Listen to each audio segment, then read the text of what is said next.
di bulan Ramadan itu boleh sikat gigi nggak sih? Kan biasanya kalau kata ibu saya itu habis sahur saja kalau sikat gigi. Kalau nanti-nanti itu nggak boleh gitu, Pak. Itu menurut Bapak itu gimana ya?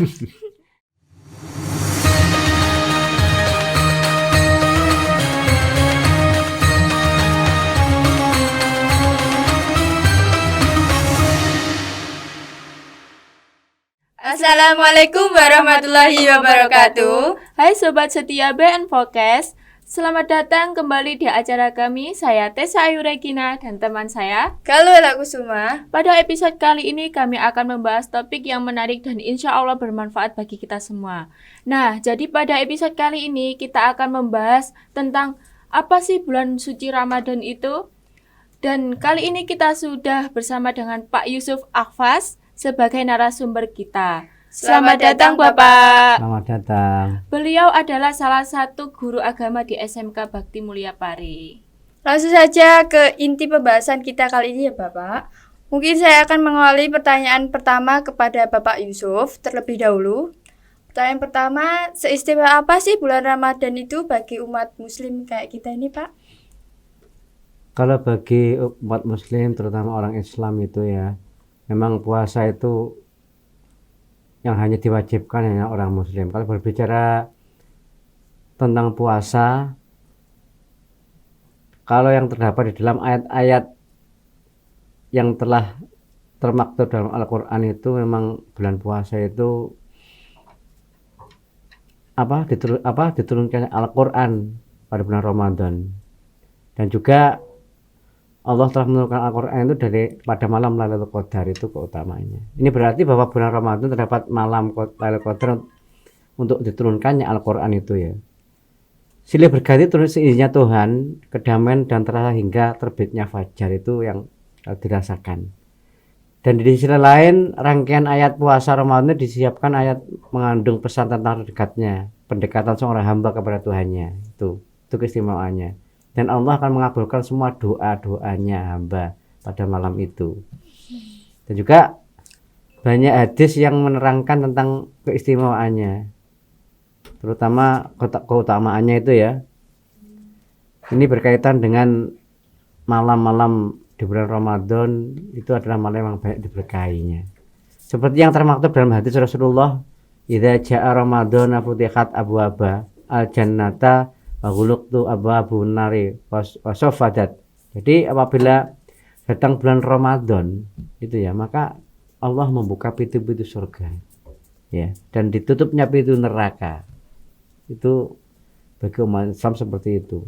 Dan setan-setan akan diikat, dibelenggu itu oleh Tuhannya. Kemudian juga malam yang penuh mustajab doa-doanya muslim yang mau berdoa maksudnya di malam itu. Dan ada 3 hal yang tidak tertolak, itu orang yang berpuasa ketika berbuka ya, imam yang adil, dan orang yang terzolimi. Itu doanya yang terkabulkan gitu ya. Dan juga syahrul Ramadhan unzila fihil Qur'an hudal linnas bayyinati minal huda wal furqan. Memang Al-Qur'an itu diturunkan untuk sebagai petunjuk bagi manusia ya. Untuk sebagai menerang hidupnya gitu. Nah, di antaranya itu makanya. Sangat istimewa ya bagi kita yang muslim. Sangat istimewa. Oke, pertanyaan selanjutnya nih Pak. Apa sih makna dari puasa Ramadan itu sendiri? Maknanya kalau bagi seorang muslim itu memang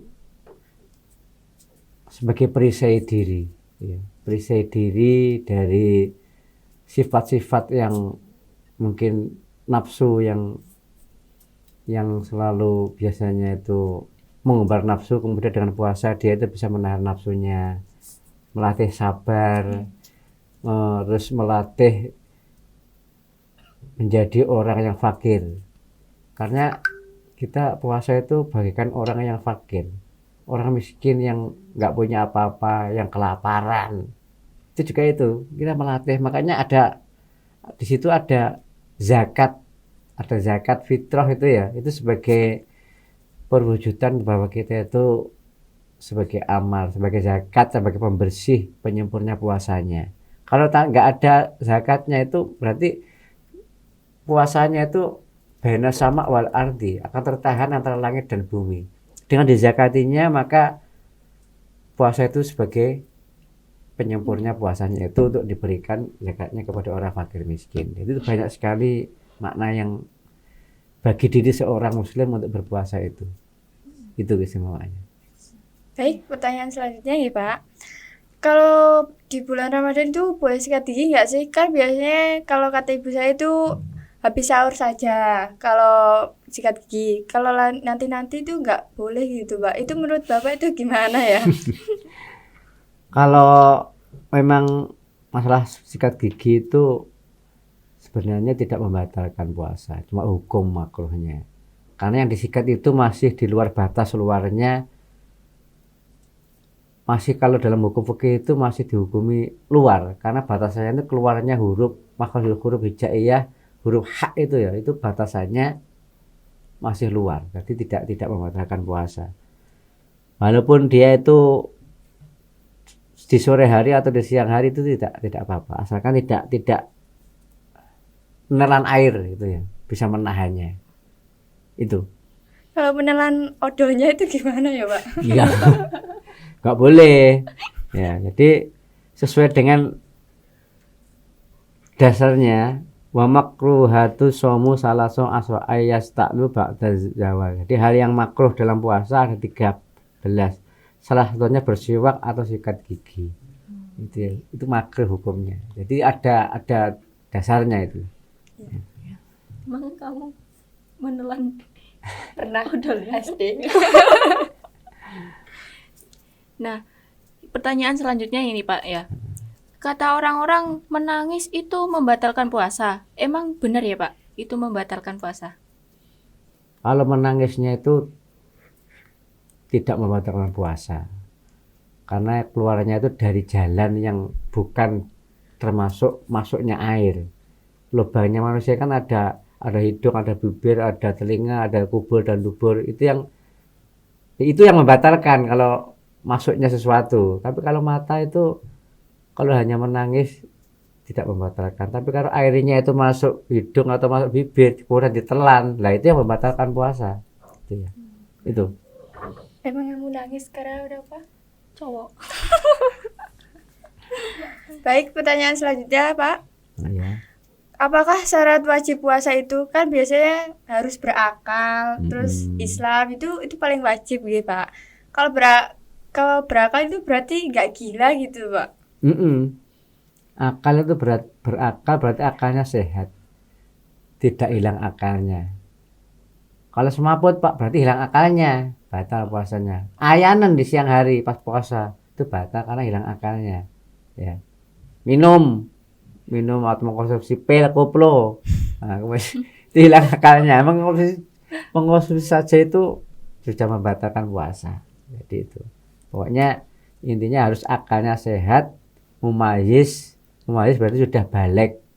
Kalau balik itu ukurannya kalau laki-laki sudah bermimpi keluar air mani, kalau perempuan sudah mengalami haid. Nah, itu batasannya seperti itu. Berarti sudah mumayyiz. Itu. Pertanyaan selanjutnya ini Pak ya. Kalau tidur seharian ini Pak, itu membatalkan puasa atau tidak? Kalau tidurnya kan kita kan yang dicari tidur yang berpahala. Jadi kalau malamnya kita mempunyai kegiatan untuk amalan ibadah seperti tadarus, salat tarawih, kemudian mungkin tahajudan, kemudian kita siangnya tidur. Pokoknya alasannya tidak ada alasan bermalas-malasan. Tidur karena capek dan malam penuh dengan amalan itu ya. Tapi kalau diniati dengan malas, tidak mau bantu orang tua, karena pokoknya aku barsol turu gak subuhan, bablas sampai duhur, nah itu nggak boleh tuh. Tidur seharian berarti tidak melakukan sholat duhur nih ya, tidak langsung bangun maghrib, ya itu nggak boleh. Tapi harus punya batasan-batasan. Tidur ya tidur, tapi harus punya batasan. Tapi kalau niatnya tidur seharian itu ya akhirnya membatalkan pahalanya puasa. Ya itu ya, tergantung niatnya masing-masing. Gak boleh malas atau Ya. Pertanyaan selanjutnya, kalau ini menyinggung musafir ya Pak. Mm-mm. Kan musafir itu berjalan jauh, minimal itu berapa kilo? Dan kalau sudah punya kendaraan itu boleh nggak sih Pak? Kan dulu kan pakai jalan kaki, pakai unta. Ya, ya, ya. Jadi kalau dilihat dari sejarahnya, kalau dulu orang Arab pada zaman Rasulullah itu melakukan perjalanan seorang musafir misalnya ke Mekah ke Madinah, itu kan jauh lebih dari 100 kilo ya. Itu naik memang berjalan kaki dan naik unta. Itu di gurun pasir, situasinya itu memang panas dan sulit air pokoknya. Itu yang menyebabkan kondisinya itu lemah. Ya, akhirnya malah boleh melakukan mokel, tapi harus di qadha atau diganti dengan hari yang lain. Nah, kalau menurut saya sekarang dibandingkan dengan dulu kan nggak sama. Karena sudah zaman modern, banyak kendaraan, banyak, ya seharusnya dilihat situasinya orangnya masing-masing. Kalau dia itu punya kendaraan, ya lebih baik tidak mokel. Tapi kalau punyanya bisanya jalan kaki mau ke Surabaya, mau itu yang menyebabkan situasinya kondisi yang nggak memungkinkan. Tapi disarankan kalau punya kendaraan diharapkan tidak mokel gitu. Itu harapannya. Oke. Ini pertanyaan selanjutnya ya Pak. Tanda-tandanya datangnya malam Lailatul Qadar itu apa sih Pak? Kalau dilihat tanda-tandanya itu karena setiap muslim itu tidak sama untuk merasakan tanda-tandanya itu ya. Karena malam itu memang malam yang telah banyak dinantikan orang. Malam 1000 bulan ya. Karena banyak memiliki keistimewaan dan keutamaannya. Siapapun yang melaksanakan ibadah pada malam itu maka lebih baik dibandingkan dengan 1000 bulan. Malam. Mengapa tuh kok dikatakan 1000 bulan? Karena kita kan umatnya Muhammad itu kan umurnya nggak sampai 100 tahun ya. Iya. Mungkin sampai 80 tahun atau itu dibandingkan nabi-nabi yang terdahulu, dibandingkan dengan zamannya Nabi Adam, Nabi Nuh, itu umurnya sampai 1000 tahun sampai 800 tahun. Nah, amalan kita kan apakah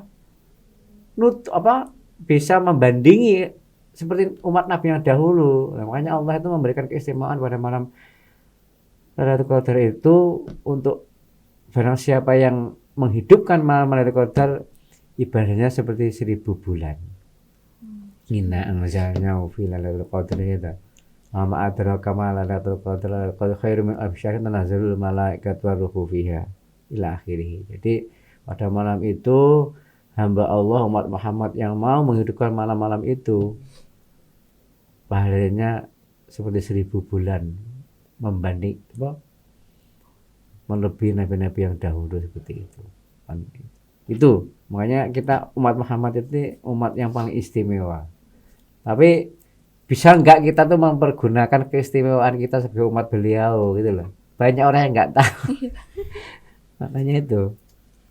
Makanya begitu ruginya enggak puasa Ramadan, begitu ruginya orang enggak sholat taraweh.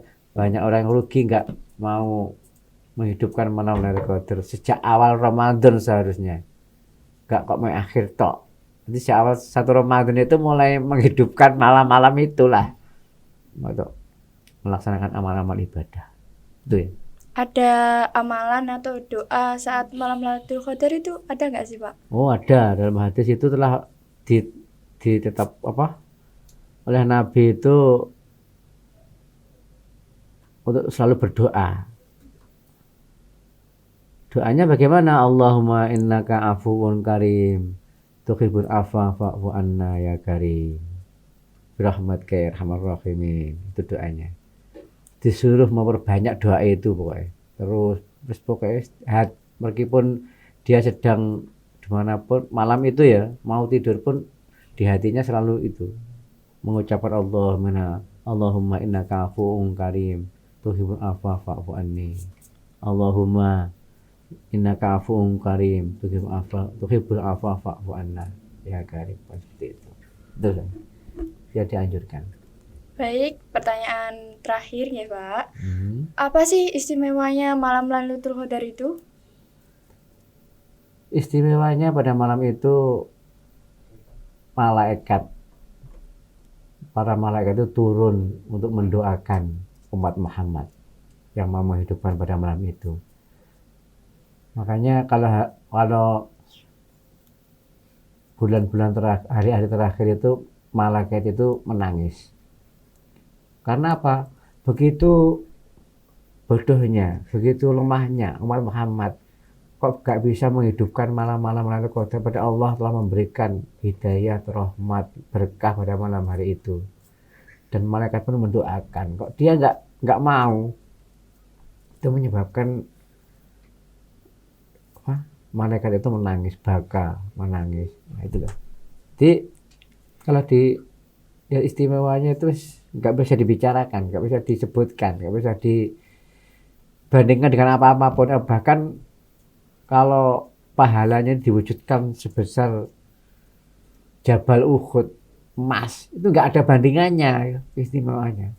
Jadi ibarat kalau orang membuktikan cinta itu, kalau sudah cinta itu nggak bisa diungkapkan dengan sebuah kata-kata.